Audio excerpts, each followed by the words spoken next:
Zimbabwe, Kingdom of Stone. The year is AD 90. Long before maps carried the name Zimbabwe, before foreign ships crossed the Indian Ocean in search of African gold, and before legends traveled farther than truth, there stood only granite hills, flowing rivers, and endless grasslands beneath the southern African sky. An old spiritual leader looks toward the rising sun. The ancestors have chosen this place. Families arrive one by one, bringing cattle, seeds, iron tools, and hope. They build simple circular huts from poles and clay. Children laugh as they chase goats across the valley. Women plant millet and sorghum. Men hunt in the forests and forge iron beside glowing furnaces. No one yet knows they are laying the foundations of one of Africa's greatest kingdoms. Years pass. The settlement grows. Cattle multiply. Gold is discovered in nearby rivers. Trade begins with neighboring communities. And among the people rises a remarkable young leader. His name is King Chikura Wajimbu, a man known for wisdom rather than fear. A king whose words unite clans that had once lived apart. Gathering his elders beneath an ancient fig tree, he speaks. We build not only for ourselves, but for generations whose names we shall never know.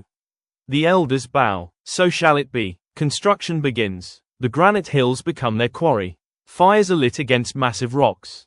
The stones are heated until they glow. Cold water is poured across them.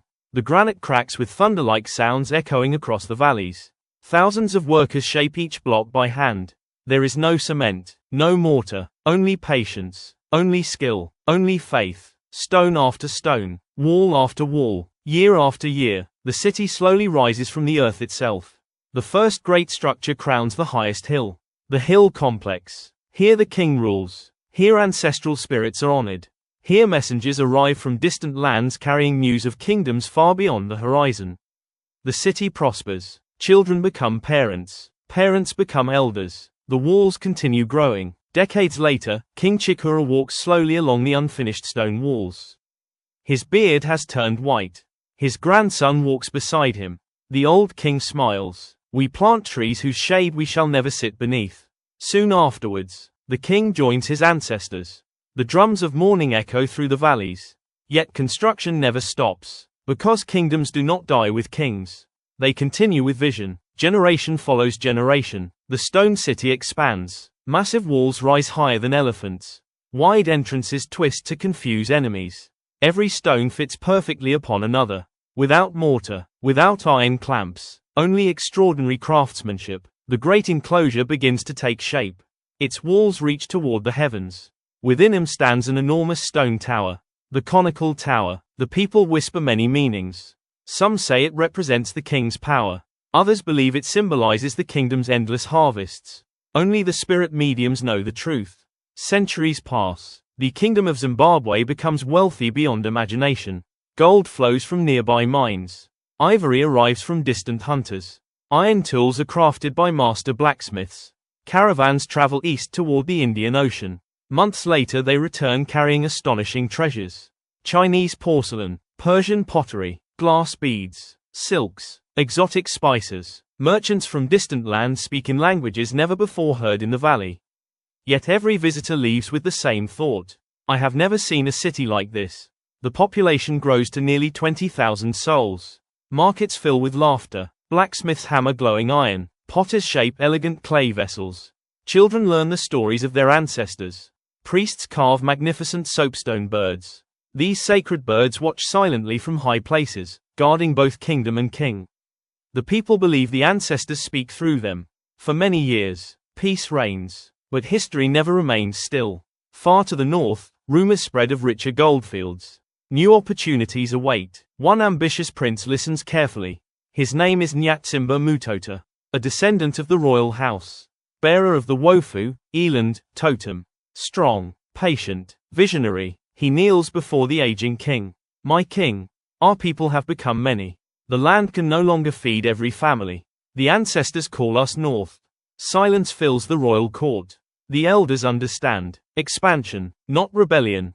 The king finally answers. Go with our blessing. Carry the spirit of Zimbabwe wherever your feet shall lead. Mutota departs with warriors, craftsmen, farmers, and spirit mediums.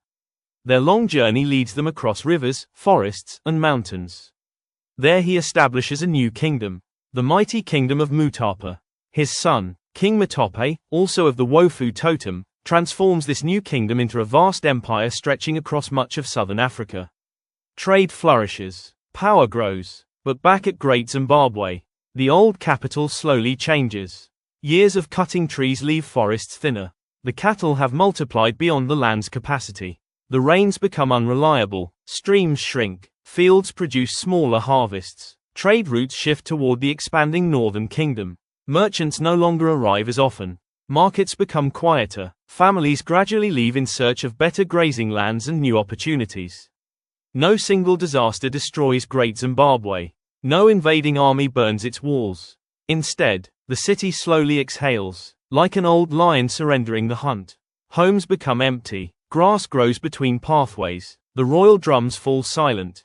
The last families gather beneath the hill complex. One elderly woman turns toward the towering stone walls. Our ancestors built these with love. A child asks, will they disappear? She smiles gently. No, stone remembers. The gates close. The city is left to the wind. Centuries pass. Rain falls. Trees grow. Birds nest among the walls. The granite remains almost untouched. Travelers occasionally discover the abandoned city. Many cannot believe Africans could have built such magnificence. They invent stories. Phoenicians, Arabs, the Queen of Sheba, anyone but the true builders. Yet the stones remain silent. For stone does not argue. It simply endures. Generations later, another great ruler arrives. Changamaya Dombo, of the Moyo, heart, totem. Founder of the Rosevi kingdom. Standing upon the hill complex, he gazes across the ancient city. This is the work of our ancestors. He declares the ruins sacred. Ceremonies return. The city no longer serves as a capital. Instead, it becomes a symbol, a place where kings remember those who came before them. Centuries later, archaeologists uncover the truth hidden beneath the soil. Gold ornaments, Chinese porcelain, Persian ceramics, iron tools, soapstone birds. Every discovery tells the same story.